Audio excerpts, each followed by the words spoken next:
তোমাদের সকালটা কিভাবে কাটে? আমার সকাল তো এইভাবেই কাটে। সকাল হলেই আগে কী করে টাইম মতো স্নানটা করে পুজোটা সেরে নিতে পারি, তারপরে চলে আসি পাপার জন্য খাওয়ার করার জন্য। পাপাকে অবশ্য ব্রাশ করিয়ে দিয়েছি। প্রত্যেক দিন পাপাকে আমি সাধারণত ওটস খাওয়াই, আজকে খাওয়াচ্ছিলাম চিড়া সেদ্ধ। তারপরে করেছিলাম কি, ওর পাপাকে ফোন, আর আমার পাপা তার পাপার সাথে কথা বলছিল, আমিও কথা বলছিলাম।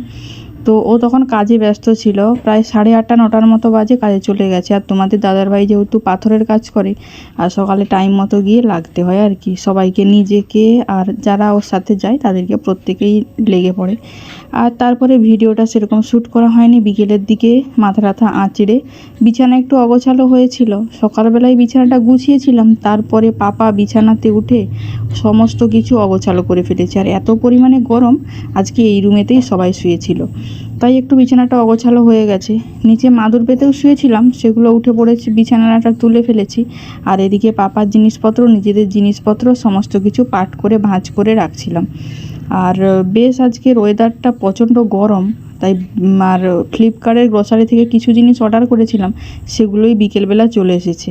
আর আমি না বিঙ্গো খেতে খুব পছন্দ করি, যে কারণে ফ্লিপকার্টের ওখান থেকে বিঙ্গো নিয়েছিলাম।